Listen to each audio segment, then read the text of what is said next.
श्रीलक्ष्मी श्रीमहालक्ष्मी क्षीरसागरकन्यका उत्तिष्ठ हरिसम्प्रीते भक्तानां भाग्यदायिनी।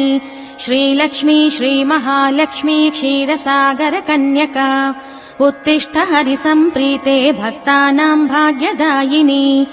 उत्तिष्ठोत्तिष्ठ श्रीलक्ष्मी विष्णुवक्षस्थलालये उत्तिष्ठ करुणापूर्णे लोकानां शुभदायिनी।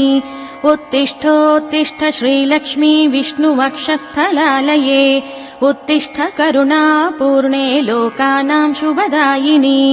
श्रीपद्ममध्यवसिते वरपद्मनेत्रे श्रीपद्महस्ते चिरपूजित पद्मपादे श्रीपद्मजात जननी शुभपद्मवक्त्रे।